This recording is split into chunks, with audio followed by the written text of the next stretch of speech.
Thank you. Thank you very much, Director General. Okay, I've got a list of hands that I've already seen, but I would like to start with Nina Larson from AFP as the new President of ACANU. Nina, you have the floor. Thank you. Thank you. So, on behalf of, over here, on behalf of ACANU, thank you for coming. I think we all appreciate hearing the priorities for 2018, and especially for those who work here every day. This is interesting. And now, for AFP, I also have a few questions. You mentioned the strike today. I know that they're striking over conditions that have been decided in New York, but there have also been questions raised about the reaction from UNOG here, and messages sent by you personally to the staff, at least last week, before last week's strike, that was termed by some in the unions as intimidation. I wanted to ask you, do you support their right to strike? And also, there were some indications that maybe there would be consequences for people who strike. What consequences can they face? Last question on this issue, on the Human Rights Council, there are also questions raised about the message that was sent by the President of the Human Rights Council, basically designating the staff there as essential staff, and that has been taken as a method to get them not to strike, to be able to go ahead with the council on the last day today. Can you address that? Thank you.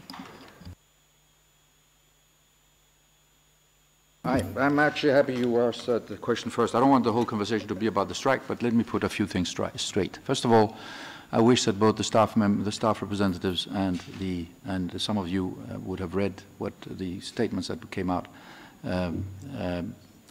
over my name a little bit more carefully.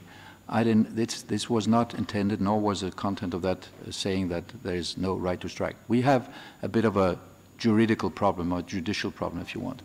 We are clearly not above international law, but our staff rules do not talk about either the right or the non-right of strikes. What it does say, and this refers to your next question as well, is that whenever there is something that is considered unauthorized absence from work, more than 2 hours, then your pay is deducted for that amount of time.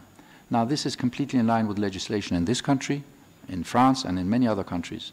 When you strike, and you have the right to do so in most of our countries today, then that's the consequence. There is no other consequence, and it's not considered an administrative measure. It's simply your pay gets clocked for a small amount for the time that you're not worked. Now, what I said and what was deemed to be intimidation by me, it certainly wasn't intimidation. On the contrary, I mean, I'm not in the business of intimidating my own staff to start with.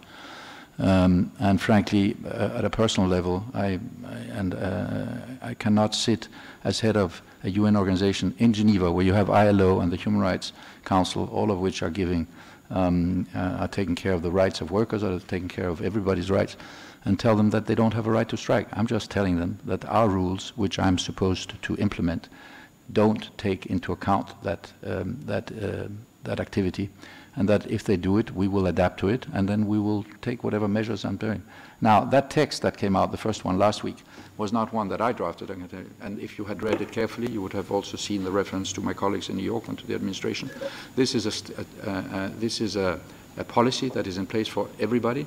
It was reinforced yesterday with a broadcast by our colleagues in New York to all the duty stations across the world, not just here, which reiterated what I just said, that these are the rules, these are the consequences, and this is the way it's going to be. And actually, what I just said was also in the statement or the broadcast by the staff representatives themselves last week when they set it out, the possibility that there would be a deduction of salary for that. Now, the Human Rights Council, I'm not quite sure. I didn't see the statement by the President, but what I can tell you is that it is not because of whatever he said that our colleagues who interpret did so. That was something where there was an agreement between management and them already yesterday morning, if not the day before actually, where they volunteered. It was not a coercion, it was not a demand. They volunteered because they realized that the Human Rights Council is in its last day, and there was an enormous amount of important work that they have to finish today. I would have assumed, as they did last time, that if Syria talks had been on, they would also have volunteered to help with that, because they indicated that they would do that last time. So this is a conversation between staff and us, and I thank them for that very much, because it's a responsible thing to do. That doesn't diminish, I think, from the impact that staff representatives and staff are looking for. So let me stop there. I mean, it's